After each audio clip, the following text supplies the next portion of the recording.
ఇంతకుముందు తరగతిలో పట్టణ సమస్యలు పాఠం 70వ పేజీ వరకు చెప్పుకున్నాము కదా. ఇప్పుడు 71వ పేజీ చూడండి.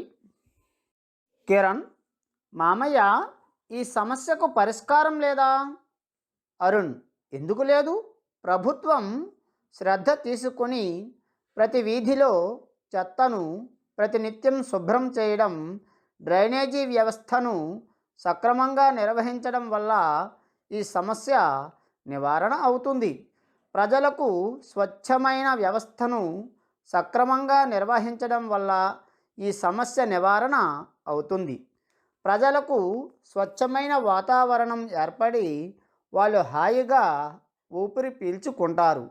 ప్రజలు కూడా అందుకు సహకరించాలి. కీర్తి, మామయ్య, చూస్తుంటే నగరంలో సమస్యలు ఎక్కువే. అరుణ్, అంతేకాదమ్మా, తాగునీటి సమస్యలు, కాలుష్యం, ధర్నాలు, బందులు మొదలైనవి. అయినా నగరంలో జీవిస్తున్న వాళ్ళకివి తప్పవుగా. కిరణ్, అయితే మామయ్య, ఇన్ని సమస్యలతో ఈ పట్టణాలలో ఇంతమంది ఎందుకు జీవిస్తున్నారు?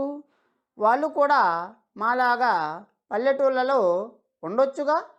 అలా ఉంటే ఇన్ని కష్టాలు ఉండవుగా. అరుణ్, నీవన్నది నిజమే కిరణ్, కానీ రకరకాల కారణాల వల్ల నగరాల జనాభా పెరిగిపోతున్నది. జనాభా పెరగడం వల్ల ఇటువంటి సమస్యలు తలెత్తుతాయి. కీర్తి, రకరకాల కారణాలా? అవేంటి మామయ్య? అరుణ్, ప్రస్తుతం దేశంలో పెరిగిపోతున్న కాలుష్యం వల్ల సకాలంలో వర్షాలు కురియడం లేదు. వర్షాలు లేక పంటలు పండక పల్లెటూరి జనమంతా పట్టణాలకు ఉపాధికై వలస వస్తున్నారు. వారంతా నగర శివార్లలో గుడిసెలు ఏర్పాటు చేసుకొని కాయకష్టం చేసుకొని జీవితాన్ని గడిపేస్తుంటారు. క్రమంగా వారి నివాసాలు సరైన సౌకర్యాలు లేని మురికి వాడలుగా మారతాయి. కిరణ్, ఇంకా ఏం కారణం చేత జనాభా పెరుగుతుందో చెప్పు మామయ్య. కిరణ్ అంటున్నాడు, ఇంకా ఏ కారణం చేత జనాభా పెరుగుతుందో చెప్పు మామయ్య. అరుణ్, నగరాలకు ఉపాధికై వచ్చే సామాన్య జనమే కాదు, చదువు కొరకు వచ్చే విద్యార్థులు, ఉద్యోగాల కొరకు వచ్చే నిరుద్యోగులు, వారి కుటుంబాలు, వైద్యం కొరకు వచ్చే రోగులు, వారి సహాయకులు, ఇక్కడి నుండి దేశ విదేశాలకు వెళ్ళడానికి వచ్చే ప్రయాణికుల వల్ల నగరాల జనాభా పెరుగుతుంది, కాలుష్యము పెరుగుతుంది. కిరణ్, కాలుష్యమా? కాలుష్యం అంటే ఏంటి? కాలుష్యం అంటే ఏంటి? అది ఎన్ని రకాలుగా ఉంటుంది? అరుణ్, కాలుష్యం అంటే స్వచ్ఛంగా ప్రకృతి సిద్ధంగా ఉన్న విషయాలు మలినమైపోవడం. ఈ కాలుష్యం వల్ల చాలా నష్టాలు ఉన్నాయి. ఈ కాలుష్యం శబ్ద, వాయు, జల, భూ కాలుష్యాలని రకరకాలుగా ఉంటుంది. కీర్తి, కాలుష్యాలు నష్టాలను కలిగిస్తాయా? ఆ నష్టాలను నివారించాలనుంది. అరుణ్, కీర్తి, కిరణ్, జాగ్రత్తగా వినండి. ఇందులో మీకు చాలా విషయాలు తెలిసినవే. 1. వాహనాలు హారన్లను ఎక్కువ శబ్దంతో మోగించడం వల్ల, లౌడ్ స్పీకర్లలో ఎక్కువ శబ్దాలను వినిపించడం వల్ల, టపాకాయలు కాల్చడం వల్ల, ఫ్యాక్టరీలు, యంత్రాలు, జనరేటర్లు, విమాన ప్రయాణాల వల్ల శబ్ద కాలుష్యం ఏర్పడుతుంది. 2. వ్యర్థ రసాయనాలను ఫ్యాక్టరీల నుండి వెలువరించడం వల్ల జల ప్రవాహాలు, నదులు, కాలువల్లో వ్యర్థాలను కలపడం వల్ల నీటి కాలుష్యం ఏర్పడుతుంది. 3.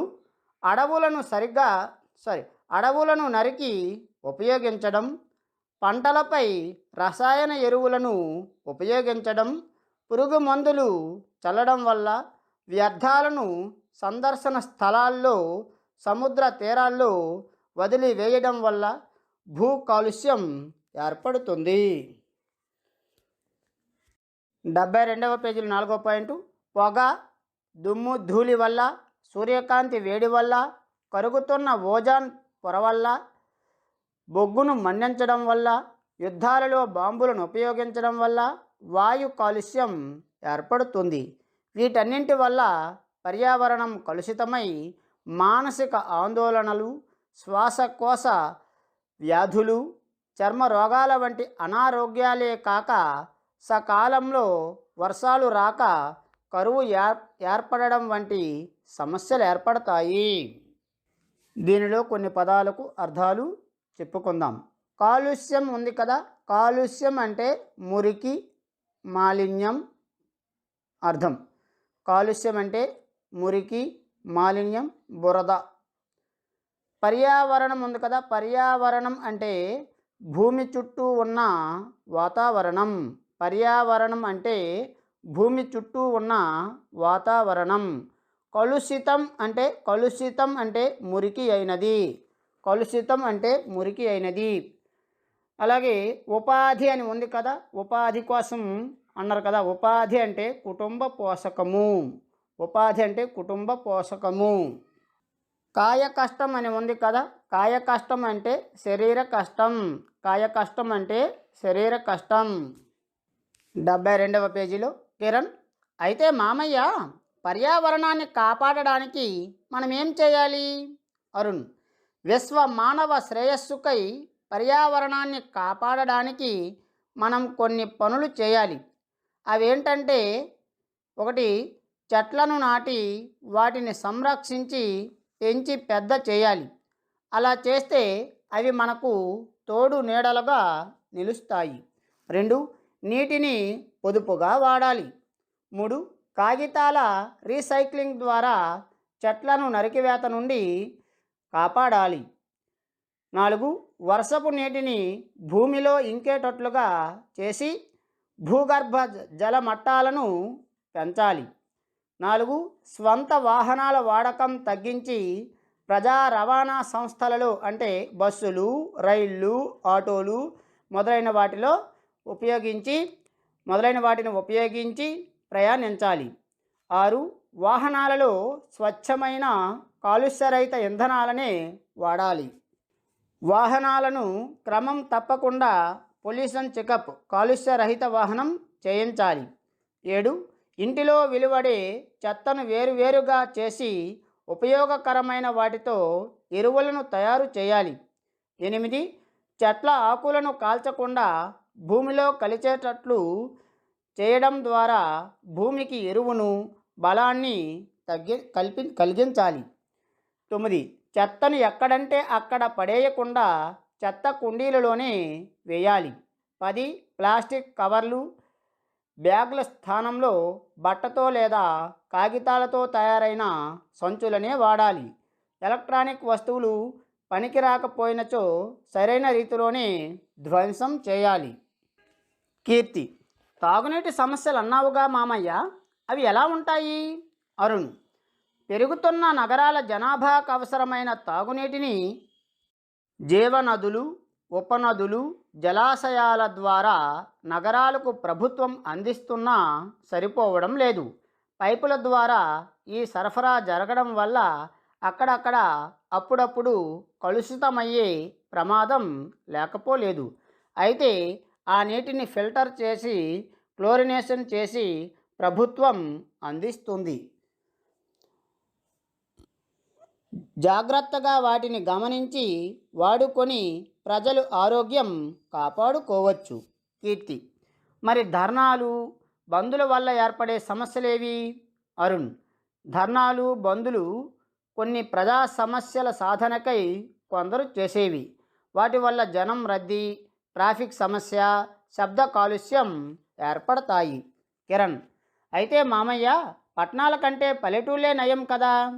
అరుణ్, ఏ స్థలమైనా పర్యావరణాన్ని పరిరక్షించుకునే ప్రజలుంటే అందరికీ క్షేమం కలుగుతుంది. ఎక్కడైనా ఏ సమస్యలైనా మనం సృష్టించుకున్నవే. వాటిని నివారించడానికి ప్రతి ఒక్కరూ ప్రయత్నించాలి. ఇందులో కూడా పర్యావరణం అని పదం వచ్చింది. ఆ పర్యావరణం అంటే భూమి చుట్టూ ఉన్న వాతావరణం.